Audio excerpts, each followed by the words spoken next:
Hey there everyone, this is Jacob from DragonBastard Games. I've got another campaign log for you, picking up where we left off. Super quick context for that. The party had met, gathered in the town of Clifftop, and been conscripted to clear out a tower of a scourge. Within, they found some zombies, but they seemed relatively chill, and pointed out that there was a more devious evil deeper within the tower, behind some strange locks. The party had just been introduced to those puzzles, and are about to begin examining them. But before we rejoin them, a halfling has been searching for the greatest treasures in the world. He awoke one night after a dream that showed him gliding into the jungle, overlooking a river and down towards a waterfall, rapidly passing through the bodies of a minotaur, a tiefling, and a goblin, and then on to great temples and to find hidden treasures. This motivated him to go to that place and find these individuals. At midnight, on autumn 32nd, this halfling knocks on the door of the postmaster in Clifftop, having snuck in the town's walls. Jillian drowsily opens her door. She's confused, but when asked, mentioned that the three had arrived recently and are in the tower. The halfling fetches a board and crosses to the tower. Inside, Carthal the Magnanimous toils over a puzzle of mysterious levers, Kinraglog examining it beside him. Seeker examines the glass orb in the center of the room, then all of the metal flowers in the corners. Carthal is about at the point of rage with the puzzle when the halfling appears out of nowhere and steps in with a crowbar to force the series of levers. Very deftly, he slips it into the gap of the switch, wrenches it hard, and begins to convulse, shrieking. As this occurs, Seeker, who is just about putting his hands on the orb, shudders and spins it involuntarily. The swirls of color streak through the viscous liquid from the movement. A few moments pass before the halfling manages to release the crowbar. Carthal, reminded of caution by the image of the halfling being electrocuted, continues to carefully adjust the levers. Kinraglog sniffs the halfling to make sure he doesn't smell like formaldehyde like all the other zombies. The halfling takes a moment to examine the metal blossoms in the corners of the room. He begins to toy with them, trying to open them, and to his surprise, they open quickly at his touch. Carthal cheers at his success about the same time as well. A grinding noise comes from above. Carthal and the halfling run up the stairs, Carthal lifting the halfling as he goes, annoyed at his slowness. Seeker and Kinraglog follow, but stop to read one of the astronomical books on the shelves for a clue. In the observatory, more glass cables have extruded. They plug in one to the red slot of the telescope. Once more, red disappears from the image. Kinraglog watches as it does so, and a high-pitched warbling resonance sounds through the building. The halfling runs down to take a look. He sees a red laser emerging from one of the lenses behind the metal flowers. It strikes the glass orb in the middle of the room. About that time, the laser stops. He runs up to see Carthal having unplugged the red and seems to plug each in sequentially. The halfling plugs in each of the other cables but the last, and the image goes dark to Kinraglog. Carthal, Seeker, and the halfling run down to view what's going on. 3 separate tones of warbling resonance echo through the building. Kinraglog panics at the sky going dark, transfixed by the telescope. A red laser, a blue laser, and a green laser pierce into the glass orb, somewhat catching on the swirls of color within. Carthal approaches the glass orb and spins it slowly, trying to undo the swirls. Hank watches as he does so, and the warbling pitch warbles gradually less and increases in volume. Just before Carthal finishes, Hank comments, "Well, that's a strange thing to write," but no one is about who can understand him. Carthal finishes sliding the glass about, and then the noise crescendos. Almost immediately, the glass shatters along with any other glass in the room, including Carthal's hooded lantern. Everyone takes a small amount of sonic damage. Carthal leaps back. A more distant shattering noise sounds as well. The glass remains stuck to the orb, but the orb slowly oozes down, coating the immovable rod hovering below it, before gradually solidifying like amber. Sovereign glue. The only way to remove it is universal solvent or oil of etherealness. Meanwhile, the panel of levers on the wall begin to spin slowly. The wall grinds as it does so, and all around it drops down, revealing a spiral staircase. The stairwell is illuminated with warm fluorescent lights, actual modern glass tube fluorescent light fixtures creaking, swaying back and forth, and flickering. All hear the crash and rush down. The zombies gather behind and seem uncomfortable. They push the group towards the stairs. Reluctantly, the halfling scouts ahead, followed by Carthal, pushing Seeker aside to get there. They look down the spiral staircase, and they hear a faint thunk, like a cat hopping off a desk. The room below mostly consists of bookcases and that one desk. Beside the stairs are shattered glass jars. Oddly, there is no liquid or spilled contents to be seen. A faint click, like a dog's claws on the hard floor, echoes up. To the observant, a tiny dragon's skull peeks around the corner of the desk. The halfling backs up and knocks an arrow. The skeletal dragon lunges up the stairs, and Carthal hurls an axe at it. The tiny skeleton sprays a filthy black dust from its nostrils. A cloud erupts around the party. Everyone begins to cough and takes extensive necrotic damage. Hank steps forward and attempts to turn the dragon, but fails. Kinraglog descends the stairs and manages to stomp on it a few times. The dragon claws and nips at Carthal, but Carthal manages to keep him at bay with his shield. Blows are exchanged, and as Seeker manages to catch his breath, he incants and strikes the dragon in the spine with eldritch energy, scattering its bones about the stairs. Kinraglog gathers the unhatchling's bones into his bag, while the others examine the room below. Before long, there's a terrible squelching as disturbing purple flesh crawls up the stairs on half-formed arms and legs.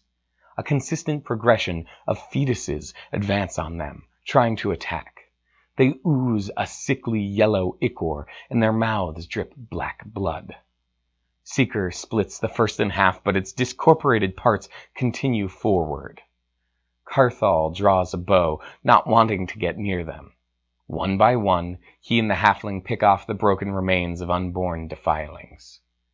Kinraglog climbs the desk to get a better look of the source of them below the spiral stairs. He sees an uncountable swarm. From on top of the desk, Seeker and Kinraglog continue to pick them off the steps, trying to keep them from reaching the landing. The halfling hurls down a flask of oil and his torch. It successfully lights up a large portion of the writhing mass below. A horrible squealing and hissing erupts from them. Carthal is visibly shaking. Several of the preserved necrotic abortions climb up the desk. Some are knocked back, splattering against the ground, but one latches on to Kinraglog's leg.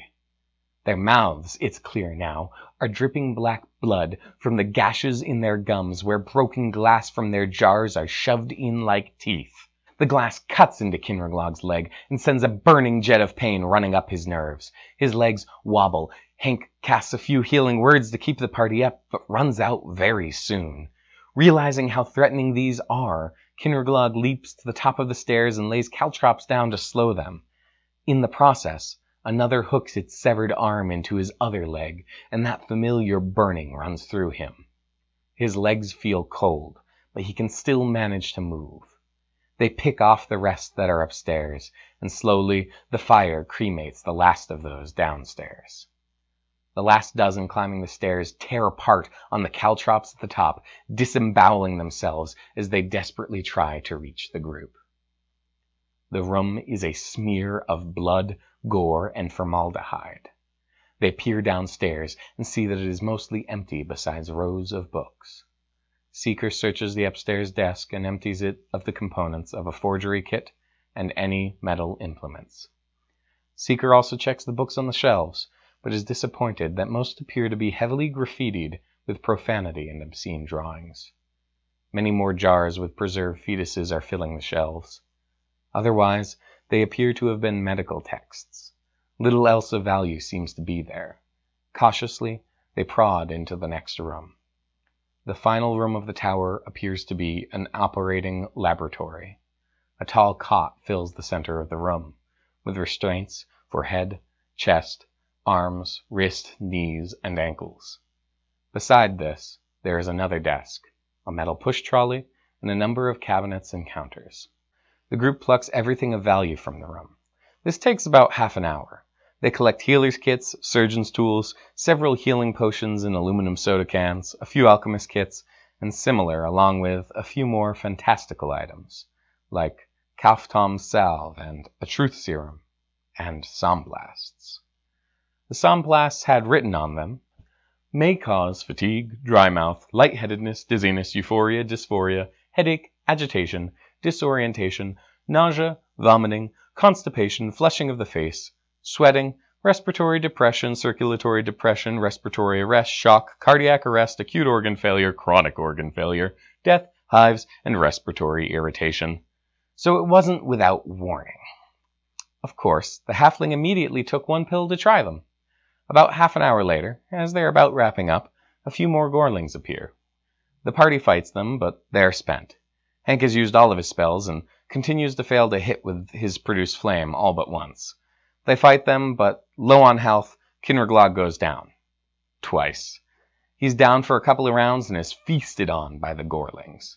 Hank manages to heal him with one of the potions he found, but he's at 5 exhaustion by that point. He can't move and has disadvantage on all rolls, can't feel his limbs, they're blackened with necrosis. Carthal goes down as well. They manage to fend off the gorlings, but the halfling is only standing at the end because of the Somblasts. Shortly after the fight, as folks are getting up to flee the tower, the Somblasts end, and the halfling falls on his face, suddenly weary with his injuries. Kinraglog offers to carry him before realizing that he'll need to be carried himself. They stabilize the halfling, but he's not waking. Carthal and Hank carry them back to the entrance with the friendly zombies. Kinraglog gazes over the fetal corpses. I'm never having kids. Does anyone else need a vacation? The party wants out. As they exit the basement level, they are blocked by the zombies, carrying a bookcase down to barricade the hole with. And that's about where we're going to leave it for now. Overall, this session was super fun, but I definitely made a number of mistakes that I want to talk about. I'll start simple. I forgot to have folks roll Arcana checks about the Sovereign Glue and immovable rods, no big deal. I sent that information out in an email afterward. The big mistake that I made was a lack of description. This stuff is creepy. That was very intentional, but I also know my group has varying degrees of horror friendliness. Carthal's player doesn't tend to want all the gory details and was cracking a lot of jokes throughout the night. I'm traumatized, quoting a character from Gravity Falls. He wasn't comfy and he was coping with it. But at the same time, Kinraglog's player was baffled by how the babies were dealing the damage that they were. They were babies. They don't have teeth. I added a little bit of detail afterward, and it just suddenly clicked for Kinraglog's player, and she suddenly loved the encounter. I wish I'd taken her aside to give the description in the moment, or even just ask Carthal's player to plug his ears. I now know that I need to find some way to give these details, even if I have to give a brief content warning first. Also, a bit of credit where credit is due. I used the Kobold Press's Creature Codex for the stats on the gorlings.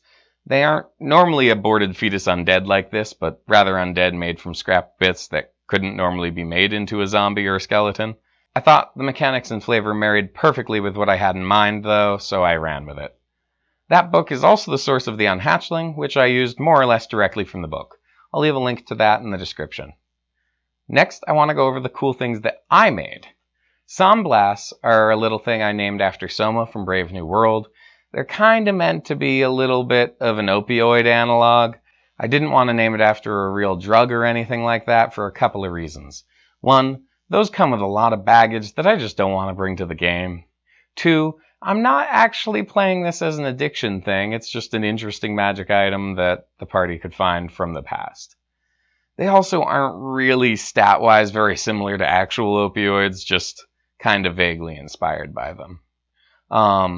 So these take half an hour to kick in.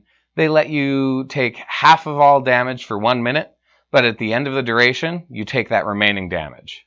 This means that it could knock you out. Additionally, at the end of the duration, you take 1 level of exhaustion. Combined with my adjustments on death save rules, these have the potential to be very dangerous. You may have noticed that these things all seem a little out of character for a D&D world. The world of Aftermath is distinctly post-apocalyptic and works on the baseline assumption that there was a nuclear tier advanced society that existed 800 years ago that caused some kind of fallout and left behind a lot of odd things. I try my best to describe modern things with unusual terms to help with this. The pill bottle was a maraca shaped like a tube. The enchanted glass above sheds light for fluorescent lights, and metal cylinders are soda cans. I'm proud at times at how long before players realize what I mean, and I think these descriptions help make sure the characters are handling these artifacts like the weird things that they really would be. Also, I don't know if you've noticed, but our previous rogue kind of fell off the map, and a new player came in, interested in playing a rogue of his own. Seamless integration, right? In all honesty, though, I think integration of players is a great time for suspension of disbelief.